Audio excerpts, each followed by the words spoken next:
Hola guys, how are you? Good day to my subscribers over here on YouTube, out there at Facebook, and also on TikTok. Guys, in this vlog or episode, I'd like to pose a question to you. Are the NBA's big men good investments or not?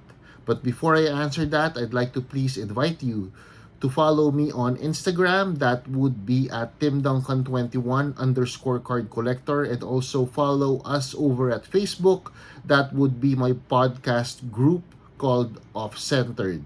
Off Centered usually has a podcast every Friday nights at 9 p.m. onwards, Philippine time. Alright? But for 2 weeks, we won't be doing any podcasts because it would be the holidays all over the world. So, Merry Christmas, advance Merry Christmas to you all. So again, please follow me on Instagram and also my podcast group over at Facebook. Alright?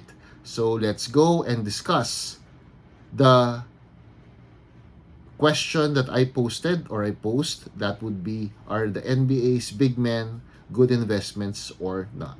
Let's go.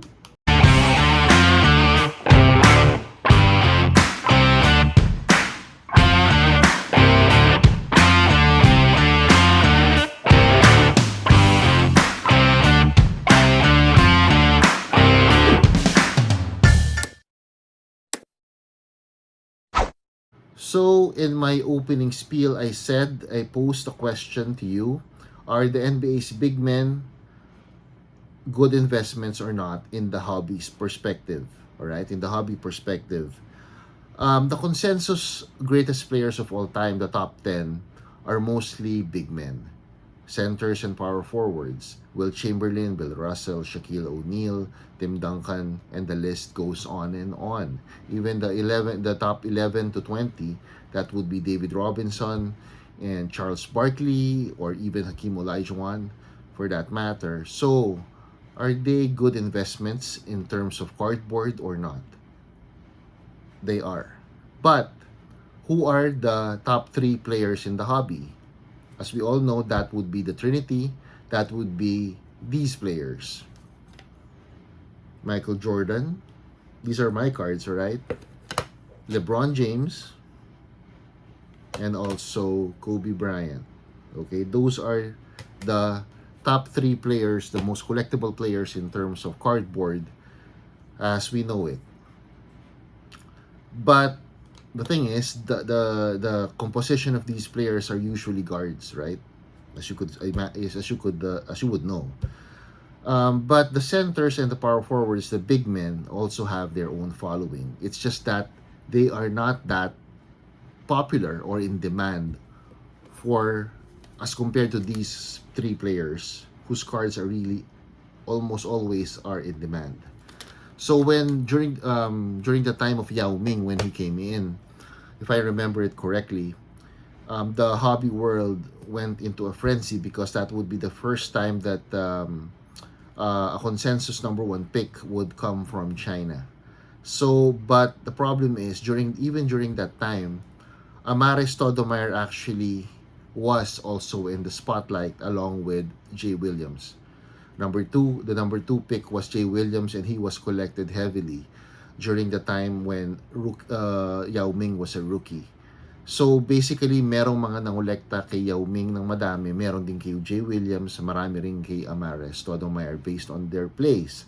No, Amaris Stoudemire, as you know, won the Rookie of the Year award. So basically, his cards were up to par with that of Yao Ming. Alright? Alam natin yon.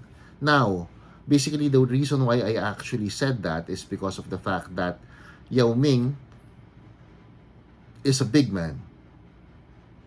And he was collected heavily during his rookie season. But a lot of collectors would say that it won't last. And to be honest, that's the truth. Alright? Totoo yun. Kadalasan talaga guards ang dapat kinokolekta, but these big men, Duncan, Olajuwon, Shaquille O'Neal, they have their own following. Meron silang mga nangongolekta rin sa kanila, and their cards are not actually that cheap. But they are not expensive as compared to that of Kobe, LeBron, and Michael Jordan, who are almost all of them, the three of them are guards.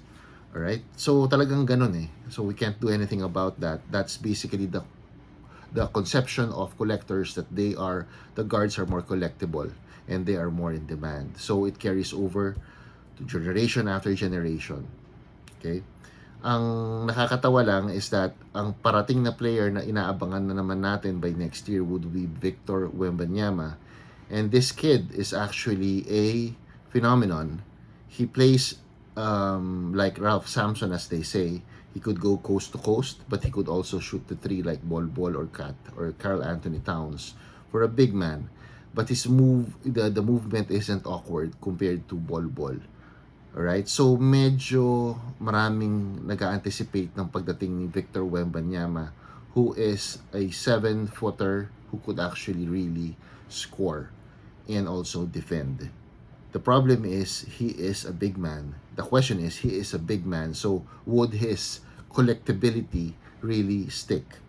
That I wouldn't know. Depends on his condition when he comes over to the draft, and also his injuries. If he would get injured and be sidelined for so many months or years or days, we wouldn't know. So that might affect his hobby stature.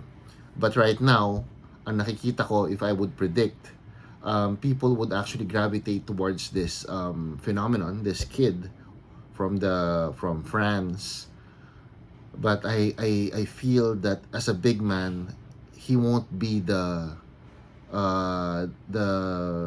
difference over players like Kobe, LeBron, and Jordan. He won't be that difference, or that yung kakaiba, no? Hindi siya yung magiging kakaiba, or yung adage that the big men aren't collectibles. Victor Wembanyama would actually be like them, in my opinion. It's different when you see most basketball fans would love to see high flyers, shooters like Stephen Curry to do it, rather than seeing the awkwardness of a big man doing these things, driving to the basket, dunking the basketball, or even shooting threes. It's a different world out there when it comes to the hobby. The way I see it, Victor Wembanyama would be a superstar, but in the hobby stature, he might just be like Shaquille O'Neal in the long run, compared to a Kobe Bryant or a LeBron James, and of course Michael Jordan. I'm not saying that Michael Jordan is number one. Well, in my opinion, he is, but that's another story for another time. All right. So again, no, yung mga players like Karl Anthony Towns, I'm sorry, Joel Embiid and Nikola Jokic, they have their own followings. But the problem is, big men sila. So, hindi, compared to a Giannis, for example, or a Luka Doncic, a Jokic wouldn't reach that level even if he wins a championship multiple times. Alright? Iba yung Kobe, iba yung LeBron, iba yung Michael Jordan levels. They are comparable to that of Stephen Curry and Giannis Antetokounmpo. But when it comes to big men like Nikola Jokic, medyo hindi ganun ka in demand, kahit na pa maganda ang pinapakita niya in terms of stats, or even in terms of play, or even in terms of wins, or even championships. Remember, Kobe Bryant's championship rings is 5. Duncan's championship rings is also 5. But in the hobby perspective, they're not equal. Ang layo ni Duncan sa presyo niya compared to Kobe Bryant. There, I could name more players who have won championships more than Jordan. That would be who? Bill Russell. But Bill Russell's cards aren't that expensive compared to Michael Jordan. Malaki ang disparity. Hindi naman sobrang laki, but malaki-laki compared to these three. Again, the Trinity: Kobe, LeBron, and Michael Jordan. Alright? Yan ang tatlong Trinity, and who would replace who? We wouldn't know. Alright? For example, si Luka would replace one of these people, these players, in the hobby Trinity, as we speak. We wouldn't know. Giannis could actually replace one of these players as well. We wouldn't know. But the thing is, hindi pa rin papasok yung mga big men, in my opinion.